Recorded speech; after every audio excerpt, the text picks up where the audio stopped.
What if I told you that mastering APUSH Unit 3 could actually be easy? In just a few minutes, I'll show you the secrets that make this unit simple and unforgettable. So, let's talk about the time a bunch of colonists who were super proud to be British decided, you know what, we're done. This is the story of APUSH Unit 3, a roller coaster of a period from 1754 to 1800, where everything changed. I mean, everything. We go from loyal subjects of a king thousands of miles away to citizens of a brand new experimental country called the United States of America. It's a story about war, taxes, big ideas, and even bigger arguments. And it all starts not with a Declaration of Independence, but with a different war entirely. One that left the supposed winners with a massive headache and an even bigger pile of debt. This whole transformation is one of the most fascinating and, let's be honest, improbable stories in world history. Think about it. How do you convince a diverse group of people, scattered across 13 separate colonies with their own economies and cultures, to unite and fight the most powerful military on Earth? It wasn't a single event. It was a slow burn, a series of perceived injustices and philosophical awakenings that gradually turned loyal subjects into revolutionaries. This period is the crucible in which the American identity was forged, moving from a collection of British outposts to a nation built on Enlightenment ideals like liberty and self-governance. Understanding this era is crucial because it's not just about memorizing dates like 1776. It's about understanding the why. Why did colonists who drank tea and sang "God Save the King" suddenly start tarring and feathering tax collectors? Why did the first attempt at a national government, the Articles of Confederation, fail so spectacularly? And how did a group of guys in a hot, stuffy room in Philadelphia manage to create a document, the Constitution, that has somehow managed to stick around for over 2 centuries?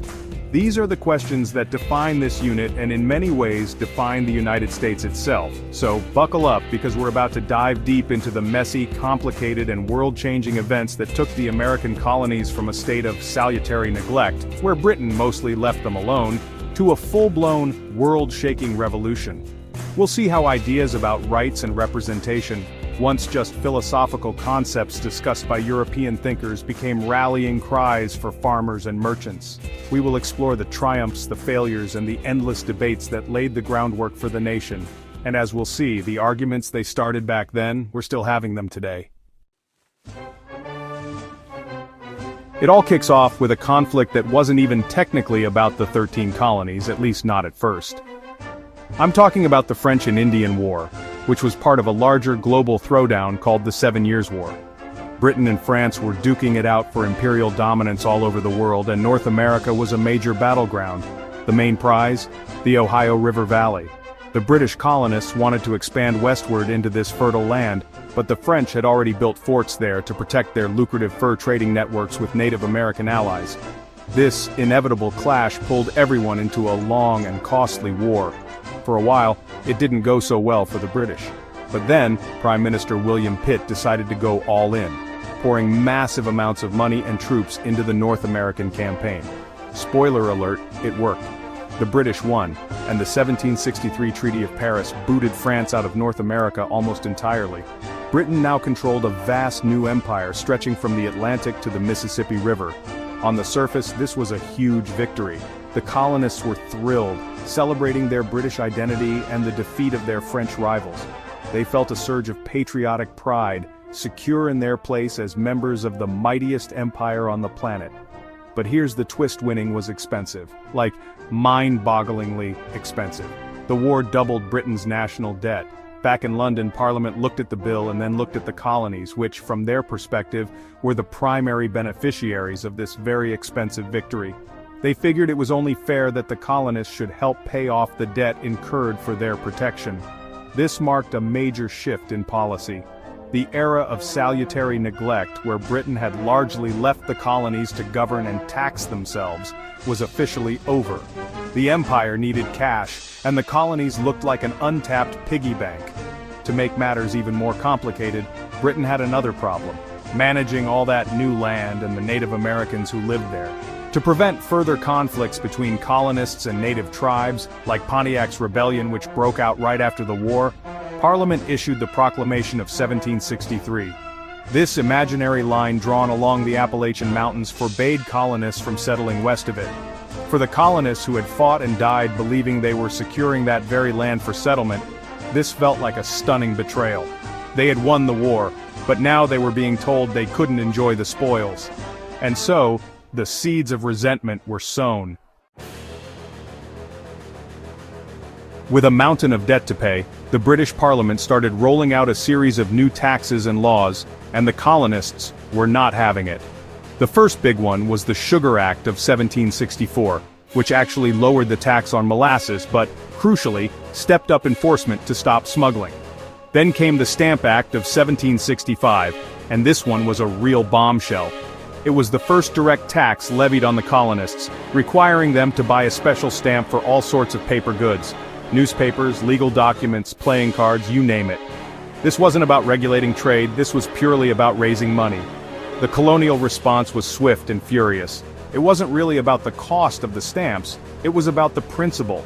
Colonists argued that, as British subjects, they had rights, including the right to be taxed only by their own elected representatives. Since they didn't elect anyone to Parliament, they believed Parliament had no right to tax them directly. This gave rise to the famous slogan, "No taxation without representation." Protest groups like the Sons of Liberty formed, organizing boycotts of British goods and sometimes using intimidation, like tarring and feathering, to make their point. The pressure worked, and Parliament repealed the Stamp Act in 1766. But Parliament couldn't just let it go. On the very same day they repealed the Stamp Act, they passed the Declaratory Act, which basically said, okay, we're taking back this one tax, but just so you know, we absolutely have the right to pass any law for the colonies we want, in all cases whatsoever. It was a classic "we're still the boss of you" move. And sure enough, the next year they passed the Townshend Acts, which taxed things like glass, lead, paper, and most famously, tea. Once again, the colonists organized boycotts and British troops were sent to Boston to keep order, which only made things worse. This escalating tension boiled over on March 5, 1770, in an event that Paul Revere's famous engraving dubbed the Boston Massacre. A confrontation between colonists and British soldiers ended with the soldiers firing into the crowd, killing 5 people. Although the soldiers were defended in court by John Adams and mostly acquitted, the event became powerful anti-British propaganda. It seemed to confirm the colonists' worst fears. The British government was willing to use military force against its own subjects. The cycle of act, protest, and crackdown was pushing the two sides further and further apart, setting the stage for an even bigger conflict. After the Boston Massacre, there was a brief period of calm, but the underlying issues hadn't gone away. The final straw came in 1773 with the Tea Act. Now, this act didn't impose a new tax.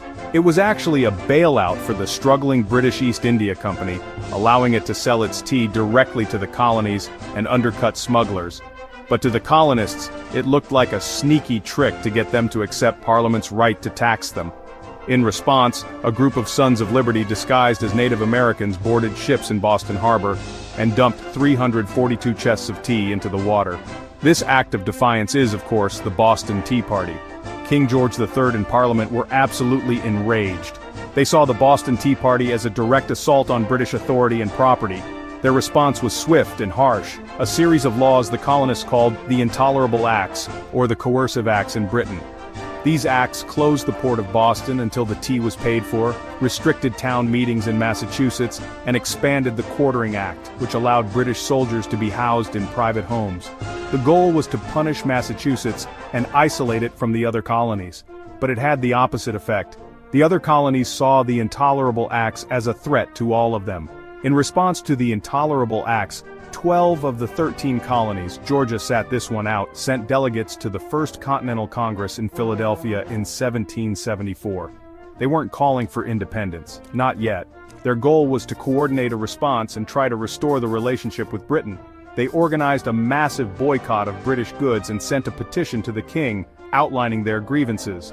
But they also began to prepare for the worst, urging colonies to organize and train their militias. The message was clear: we want our rights back, and we're willing to fight for them if we have to. That it became a reality on April 19, 1775. British troops marched from Boston to Lexington and Concord to seize a stockpile of colonial weapons and arrest Patriot leaders. They were met by colonial militiamen, and at Lexington, the first shots of the American Revolution were fired. The shot heard round the world. As the British marched back to Boston, they were ambushed by thousands of colonial farmers and artisans firing from behind trees and stone walls. The war had begun. The Second Continental Congress convened, created the Continental Army, and appointed George Washington as its commander. The fight for independence was on. So the colonies declared independence in 1776, but, they still needed a government. Remember, their biggest fear was a powerful, tyrannical central authority like the British monarchy. So their first attempt at a national government, the Articles of Confederation, was designed to be intentionally weak. It was more like a firm league of friendship than a unified nation. Under the Articles, which were ratified in 1781, there was no president and no national judiciary.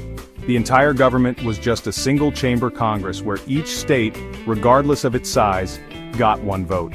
This structure created a whole host of problems. Congress had some powers, like declaring war and making treaties, but it had no power to tax. If it needed money to, say, pay the soldiers who had just won the revolution, it could only ask the states for contributions. And as you can imagine, the states often said no or just didn't pay their full share. This left the national government constantly broke. It also couldn't regulate interstate commerce, so states started getting into trade wars with each other, slapping tariffs on goods from their neighbors. It was economic chaos. The weakness of the Articles became painfully clear during an event called Shays' Rebellion in 1786. In western Massachusetts, farmers, many of them Revolutionary War veterans who had not been paid, were losing their farms to foreclosure because they couldn't pay high state taxes. Led by Daniel Shays, they rose up, closed down courts, and demanded debt relief.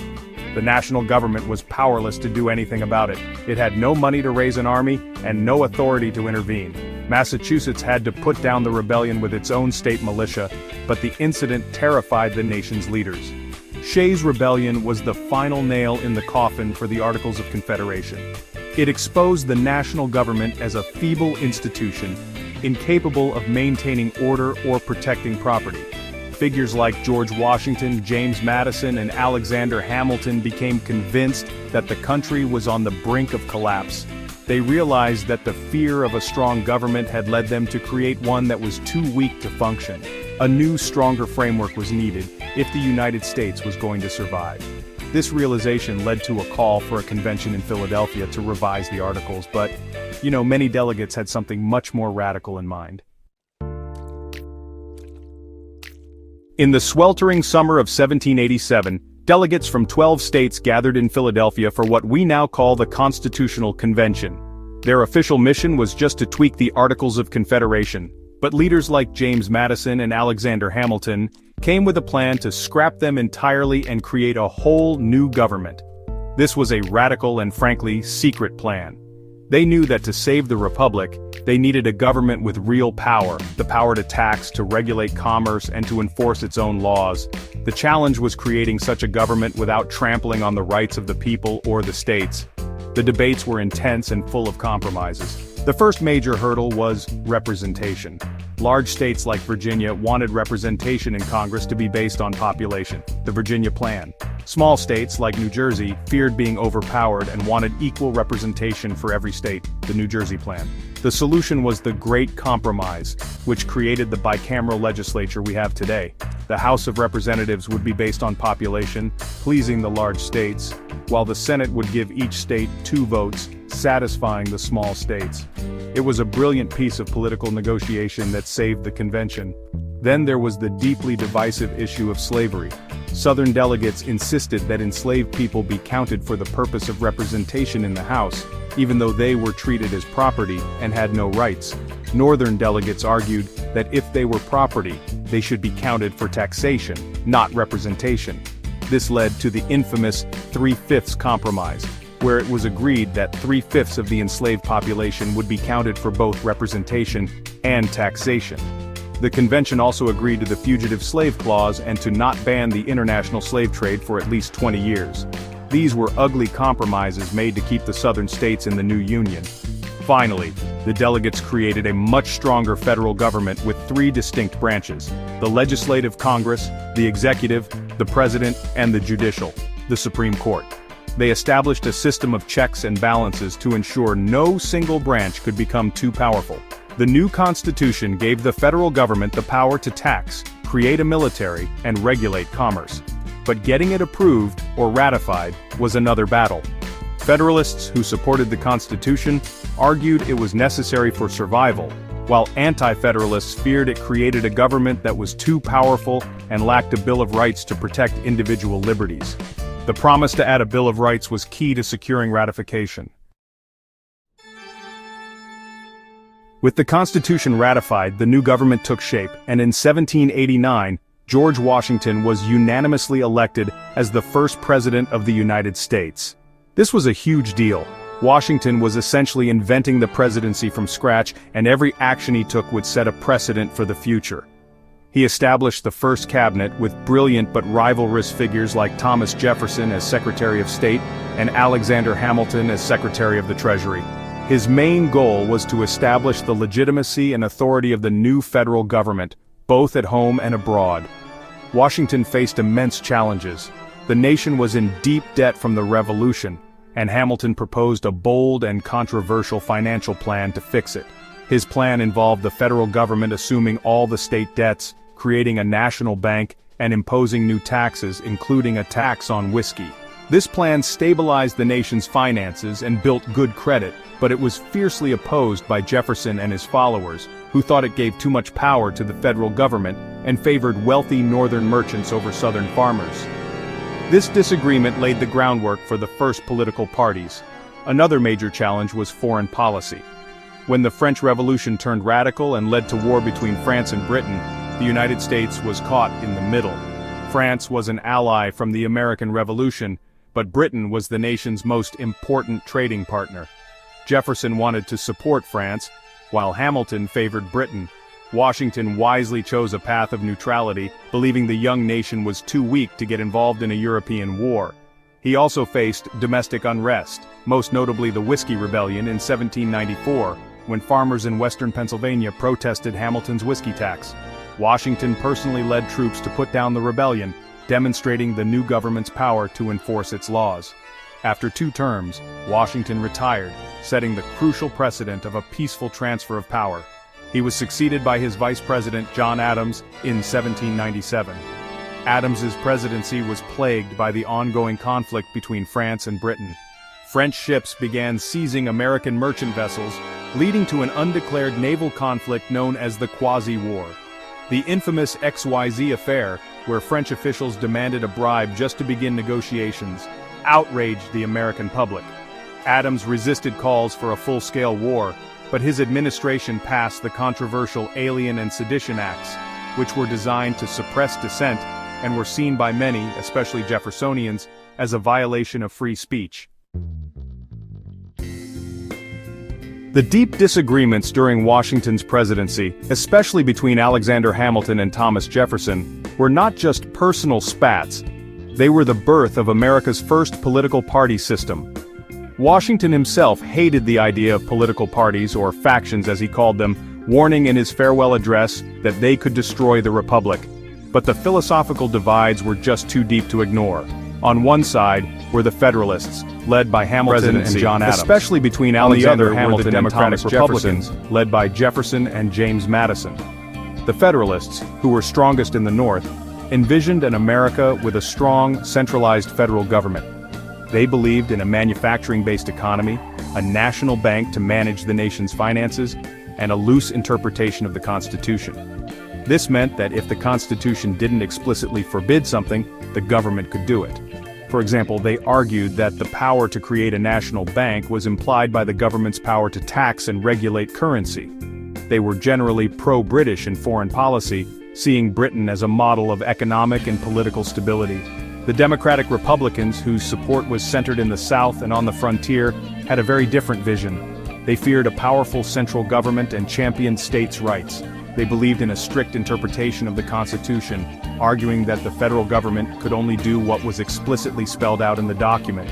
Since the Constitution didn't say Congress can create a bank, they argued the national bank was unconstitutional. They envisioned an agrarian republic of small independent farmers and were much more sympathetic to France and the ideals of the French Revolution. These competing visions clashed on nearly every major issue. Hamilton's financial plan, the response to the Whiskey Rebellion, and foreign policy toward Britain and France. The election of 1800 was a bitter contest between Federalist John Adams and Democratic Republican Thomas Jefferson. Jefferson won, and this election was so important that it's often called the Revolution of 1800. It marked the first peaceful transfer of power from one political party to another, proving that the constitutional system could handle intense political disagreement without falling apart. The two-party system, born from these early debates, became a permanent feature of American politics. And so, by the year 1800, the transformation was complete. In less than 50 years, the landscape of North America had been radically altered. What started as a dispute over land and taxes between Britain and its colonies had snowballed into a revolution, the creation of a new nation, and the establishment of a novel form of government. The journey from the French and Indian War to the election of Thomas Jefferson was a tumultuous one, filled with brilliant successes, painful compromises, and fierce arguments that carved out the fundamental contours of the American political and social landscape. The period from 1754 to 1800 was essentially America's difficult adolescence. The colonies broke away from their parent country, Britain, in a messy and violent struggle for independence. They then tried to live on their own with a weak set of rules, the Articles of Confederation, and quickly realized they needed a more structured and powerful system to keep from falling apart. The Constitution was that system, a bold and ingenious framework born from debate and compromise, designed to balance power and protect liberty. It wasn't perfect, as the compromises over slavery would later prove, but it was a remarkable achievement. The presidencies of Washington and Adams were the first real-world tests of this new constitutional machinery. They navigated financial crises, foreign entanglements, and domestic rebellions, all while establishing the precedents that would guide the nation for centuries to come. The emergence of the Federalist and Democratic Republican parties, though feared by the founders, created a dynamic system of political competition that forced leaders to articulate their visions for the country and appeal to the people for support. This was the messy, noisy, and often contentious birth of American democracy. Ultimately, this era set the United States on its unique path. It established the core principles of self-government, individual rights, at least for some, and a constitutional system capable of peaceful change. The debates between Hamilton and Jefferson over the role of government, the economy, and America's place in the world were not just historical arguments. They are the foundational questions that Americans have continued to debate ever since. This period didn't solve all the nation's problems, far from it, but it created the arena in which those problems would be confronted, defining the struggles and triumphs of the United States for the next 2 centuries and beyond.